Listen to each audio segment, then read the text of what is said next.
ہیں تو پھر یہ امن نہیں ہے. امن کی ڈیفینیشن بنیادی یہ ہے کہ لوگ اپنی مرضی سے جینا سیکھیں, ایک دوسرے سے زیادہ پیار محبت کے ساتھ اکٹھا چلے, اور آنے والی نسلوں کے لیے ایک ایسا وطن, ایک ایسا ریجن بنا کے ہم چلیں جو کہ دنیا بھر میں باعزت ہو.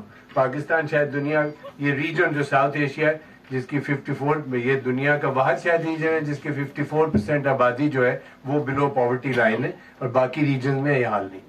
تو یہ سامنے رکھتے ہوئے ہم نے یہ سارا ایک انیشیٹو شروع کیا تھا. میں نے نہیں, میں صاف کہتا ہوں, نقی صاحب اور ان کے ساتھ باقی بہت سارے دوستوں نے, ایک ہماری دوست ہے دیپ جو پیچھے بیٹھی ہیں, یہ بھی پہلے دن سے ان کے ساتھ ہے, پاک انڈیا پیپلز فورم کے ساتھ. میری گزارش یہ ہوگی, مجھے حکم امتیاز عالم صاحب نے کہا تھا کہ میں کچھ ممبرشپ فارمز بھی لے آؤں, تو میں لے آیا ہوں. میں کوشش کروں گا کہ جو دوست اس کے ممبر بننا چاہے بالکل بنے پاک انڈیا پیپلز فورم کے, اور اس کے لیے ہم لے کے چلیں. اس سارے فورم میں ایک چیز ہے, وہ یہ ہے کہ ہم نہ بی جے پی کے نریندر مودی کو برا کہتے ہیں, نہ ہم یہاں پہ نواز شریف یا بلاول بھٹو کو برا کہتے ہیں. میرا مان یہ ہے کہ پاک انڈیا پیپلز فورم میں جو بھی ہونا ہے ان سیاستدانوں کے ذریعے ہونا ہے. ابھی ہمارے ڈاکٹر صاحب نے بات کی تھی اشرافیہ کی, میرا بچپن سے مسئلہ ہے جی, میں سمجھتا ہوں اشرافیہ شریفوں کی جمع ہے, حالانکہ آپ کو پتہ ہے یہ سارے گنڈوں کی جمع ہے اشرافیہ. تو یہ جو ہمارے سر پہ بیٹھے ہوئے, ہمیں ان سے بات کرنی ہے.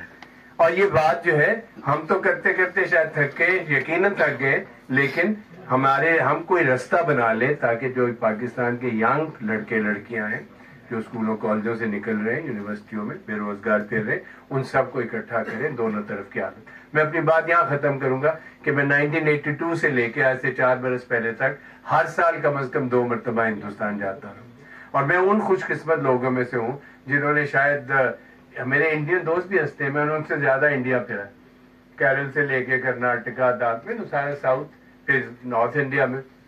اور میں سب سے زیادہ اپنے آپ کو خوش قسمت سمجھتا ہوں کہ میرے تمام ہندوستان میں دوست موجود ہیں, جس کا مطلب یہ ہے کہ میں جہاں بھی گیا ہوں, چاہے وہ اسٹوڈنٹ تھا 1982 میں یا 85 میں UN کا ایوارڈ تھا یوتھ کا یا جو بھی ہے, اور اس کے بعد میں ساؤتھ ایشیا پارٹنرشپ ایک ڈریم لے کے چل پڑے ہم.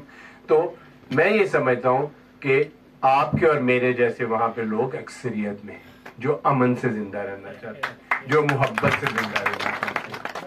دیکھیے ہم نے جو پہلا, نقی صاحب کو بتائیں گے, جو پہلا ہم نے پاک انڈیا پیپلز فورم کا پہلا بڑا دلی میں کیا تھا, تو مجھے ڈر تھا, میں باہر بیٹھا ہوا تھا, یہ سب کام کر رہے تھے کہ کشمیر پہ کیا ہوگا.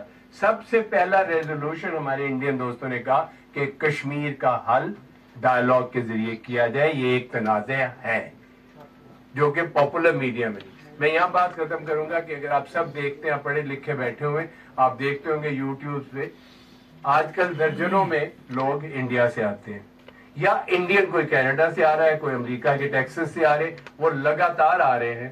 اور آپ ذرا ان کے ویلاگز دیکھیں, یقین کریں 90% لوگ یہ کہتے ہیں اتنی محبت اتنی عزت ہمیں انڈیا میں نہیں ملی جو یہاں ملی. تمام لوگ یہ کہتے ہیں کہ ہمیں پاکستان جیسی محبت کہیں نہیں ملتی, ہمیں پاکستان اور انڈیا کو عزت سے, وقار سے, محبت سے رہنا چاہیے. یہ ایک نیا ٹرینڈ ہے. آپ خود بھی جیسے میں نے عرض کیا, میں جہاں بھی گیا ہوں, میں مطلب مجھے اتفاق ہے کہ بی جے پی کے ہیڈ کوارٹر میں نے ڈنر کیا تھا, اور سب کہہ رہے تھے بتا رہے تھے کہ تم پاکستانی ہو, لیکن وہ بات کہہ دی گئی, اور یقین کریں کسی نے وہاں کوئی بات بری نہیں منائی. تو برائے مہربانی Pakistan India peoples forum for peace and democracy کا جو مشن ہے, اس کو ہم لے کے چلیں, تھوڑا تھوڑا کر کے چلیں گے تاکہ جو بچے نوجوان ہیں اس کو زیادہ آگے لے کے چلیں. I'll finish here. There's so much alternative. اور ٹیررزم ہوا سے نہیں کرتا. ٹیررزم کی میری نظر میں بنیاد یہ ہے کہ جب آپ میرے حقوق چھینیں گے تو پھر آپ مجھے ٹیررسٹ کہہ لیں یا جو بھی کہہ لیں. تو یہ اسی طرح ڈاکٹر صاحب نے بھی جو باتیں کی ہیں اکیڈیمکس سے, تو میں ڈرتا ہی بہت ہوں, اتنے پڑھے لکھے لوگ ہوتے ہیں. تو میرا خیال ہے چلے آگے چلیں. ہاں, تھینک یو ویری مچ. پھر آپ کا شکریہ, پھر ملتے ہیں انشاءاللہ, زندگی رہی تو. یہ فارمز ہیں, میں چاہوں گا کہ امتیاز عالم صاحب جس کو دینا چاہیں دے دیں, اور پھر جو ممبرشپ, کیونکہ اس کے کچھ سیکنڈر بھی چاہیے ہوتے تو وہ